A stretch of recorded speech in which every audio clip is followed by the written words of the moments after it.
Our next speaker is Dr. Ko Matsumoto, President of Taiyo Nippon Sanso. He will speak about gallium nitride on sapphire and Si substrate to improve LED productivity using innovative MOCVD tool. Dr. Matsumoto's specialty lies in MOVPE, and he joined Taiyo Nippon Sanso Corporation in 1979. 下一位讲者为大洋日酸董事长 Ko Matsumoto 博士，讲题为使用创新的 MOCVD 工具氮化钾加在蓝宝石和细衬底来提高 LED 的产能。Matsumoto 博士曾深度研究 MOVPE 相关领域，并且于1979年即加入大洋日酸。欢迎 Matsumoto 博士 ，Let's welcome Dr. Matsumoto。各位可能要请稍后一下，那个 PPT 有一点点小问题。Thank you for kind introduction. This is my topic. This is the outline of my talk today. First, I would like to introduce how to improve throughput of LED production on sapphire. The priority is the reduced number of M2Ws on high quality and high growth rate gain. Next, I will shift to the topic to the gallium nitride on silicon substrate. In order to obtain a higher throughput and a low cost of production on gallium nitride on silicon, the bottleneck would be the low growth rate of upper layer of gallium nitride on silicon. And finally, I would like to address our thoughts about what's next for MOVP2. This view shows you the trend of substrate size. And today, the most of the manufacturers are using 2-inch diameter, and many of the Japanese manufacturers are using 3-inch. And newly constructed fab coming to use the 4-inch diameter. And there is a report that some of the manufacturers try to use the 6-inch diameter sapphire substrate for LEDs. Therefore, we are developing the large diameter reactors. So this is a big graph of an UR35K, which can grow 6 by 7 at a time. And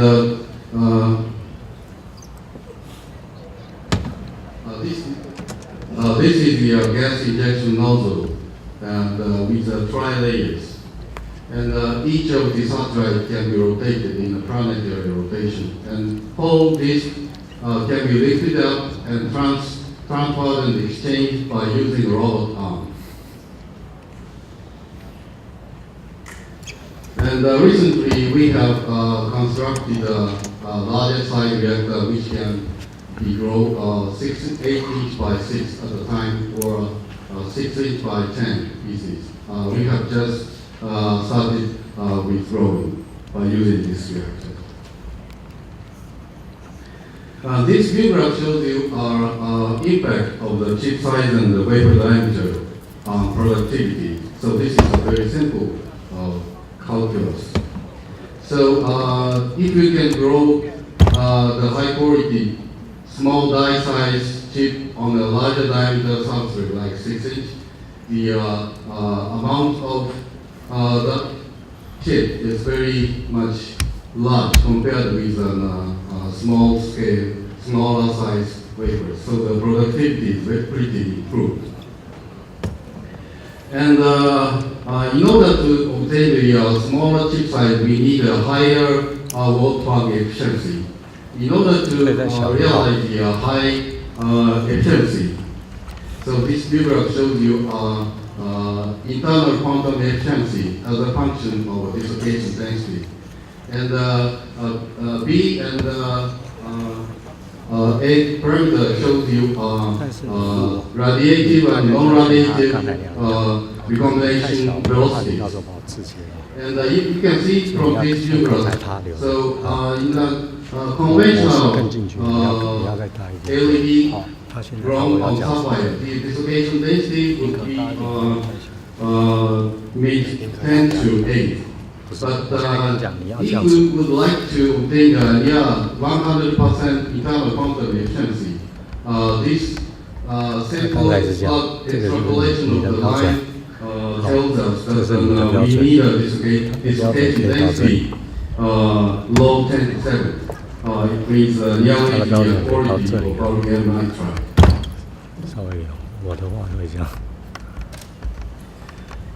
And this figure shows you possibility of reducing number of stacks of MQWs by improving underlying gallium nitride. So in the extreme case of high quality gallium nitride, as Professor Shuji Nakamura presented this morning, their structure is very simple. They only use number of MQW with only 3 MQWs. And the total thickness is also very thin. So this would be an extreme case. And in this extreme case, we can reduce the number of stacks, and also in addition to the smaller number of stacks, if we employ a high growth rate of GAN, the total process time would be reduced maybe nearly 3 hours or so. So if you consider at present the cycle time of LED on sapphire is around 6 to 7 hours, so we can reduce the process cycle time 1 hour. So this is would be a target, and the reality will be in between this extreme case and this case.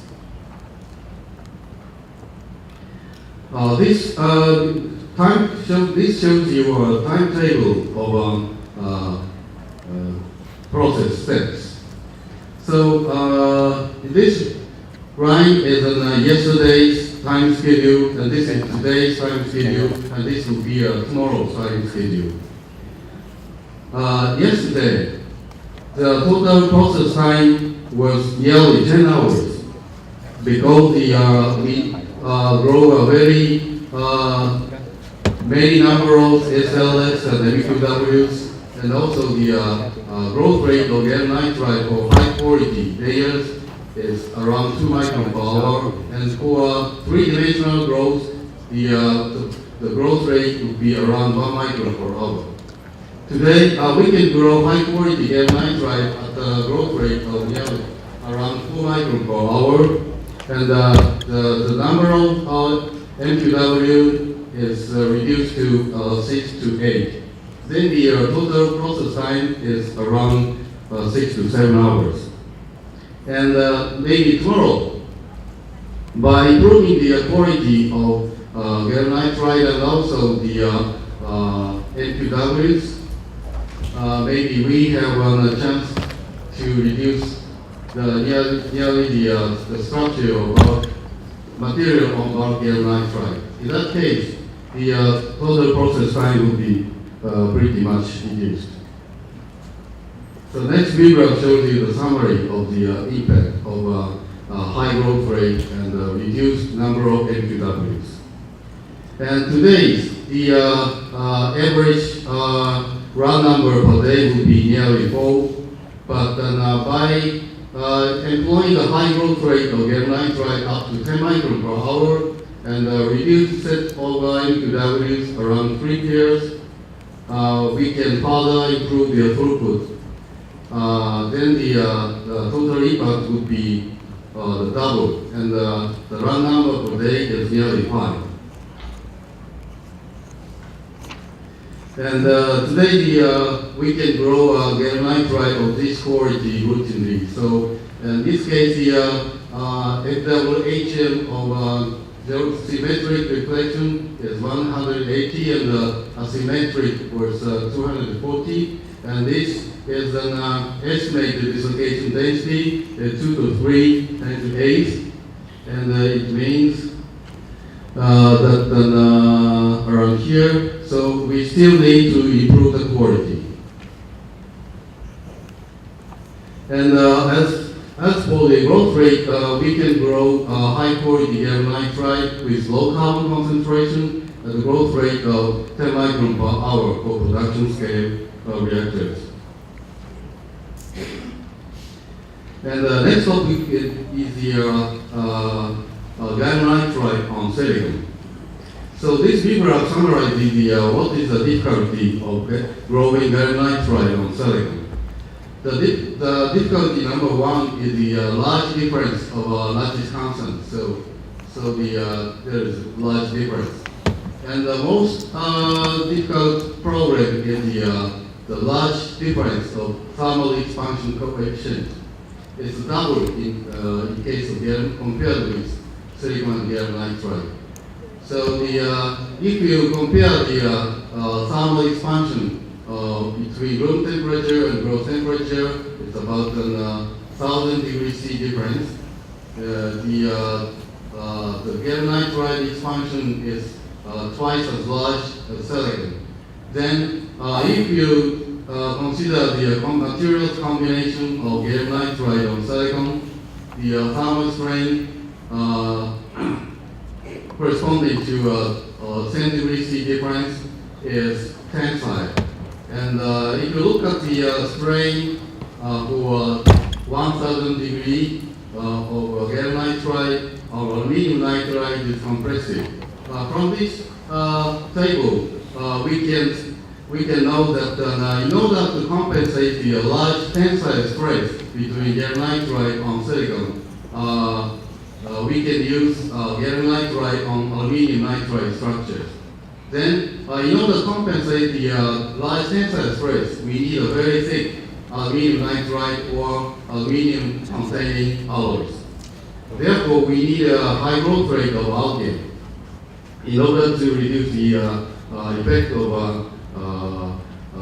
longer growth time of our structure. And this graph summarizes the strategy of compensating large thermal expansion coefficient differences. This is currently used for various institutes. One is using argon or gallium nitride or aluminum nitride strain layer, short period strain layer superlattice. This layer is grown by optimizing the growth condition by partially relaxing the aluminum nitride. By optimizing the growth condition, we can obtain a compressive strain. And another way to obtain a compressive strain during the growth is using a gradual composition aluminum gallium nitride. By reducing aluminum composition to the growth direction, we can obtain our compressive strain. And another way of obtaining a compressive strain is bimetal effect. By growing gallium nitride on argon or SLS, there is a compressive strain because of a different thermal expansion. And this is example of an aluminum growth rate as a function of input aluminum. And we can obtain the near 1 micron per hour. So the data is not plotted here, but we can grow more than 1 micron per hour. And by using a high flow speed, we can control the vapor phase reaction and can grow on full range of aluminum gallium nitride as a function of input TMA. And the growth rate of high aluminum content alloys, nearly 60% argon, is nearly 2 micron per hour. So we can obtain a reasonable growth rate for buffer structures. This is an example of a cross-sectional image of a GaN aluminum nitride SL structure on silicon substrate. So you can see the finely controlled layer. This is the example of in-situ volume monitoring effect results during the growth of these SLS structures. By growth, this part is bowing, like compressive strain. This part is a tensile stress region. And by growing the SL structure, you can see the compressive strain is accumulated. And during the cooling down, the total structure shows a tensile stress. And you can see that the net growth time from a high temperature region is 2.8 hours for net epitaxial growth time for this 3.4 micron hour thickness. And the growth rate of this SLS was 1.4 micron per hour. And next, I will show you what happens in the future. This figure shows you a wafer holder size for each generation of reactors. So for 2" by 6, the diameter of the platen was around 200 millimeter. And for 8" by 6 disc, the holder diameter is around 800 millimeters. If you look at the generation of 12" by 6, for example, the diameter of the holder is more than 1 meter. And the difficulty of this large diameter is twofold. One is limitation of human size. And another one is the vendor of this high purity SiC coated graphite. They are focusing on the working for silicon industry. Then since there is no strong requirement from silicon industry for this large size disc, so there is no furnace to fabricate this large size disc. And also, the weight of this size holder is today is around 30 kilograms, 30 kilograms. So it's very heavy. Therefore, there is no commercial cheap robot. So we have developed by ourselves. So it's very expensive. This figure shows you a wafer reactor size trend as a function of year. And this is the wafer area. And you can see that the reactor is developed, larger size reactor is developed as the time going. And you can also see the size of the reactor is nearly doubled for every 4 years. And if you extend the line to 2015, we will see the generation of 12" by 5 or 6. But there is a difficulty of fabricating this large size disc, and maybe we should consider the cluster type 2 as silicon industry. And however, if you use a single cluster of a 12", their throughput is reduced by a factor of 5. So it's a problem. Therefore, we should increase the growth rate in order to compensate this gap. Finally, I would like to show maybe this would be a dream as a future technology. So Nakamura sensei presented this morning. And the advantage of using a high quality bulk nitride is, as Nakamura sensei presented this morning. And the very goodness of the chip that Nakamura sensei presented is a very low drop as a function of input current density and a very small change of wavelength. Because of these properties will contribute to the reduction of inventory of the epitaxial wafers. Also, one versatile superchip can reduce application-specific R&D expenses because in many cases, the epitaxial structure must be optimized for the specific operating conditions. This is an additional advantage of bulk material. And the impact of bulk gallium nitride is also One is the higher throughput, because the total thickness and the number of stacks is reduced. Therefore, by using a conventional reactor, we can improve the throughput by a factor of 2.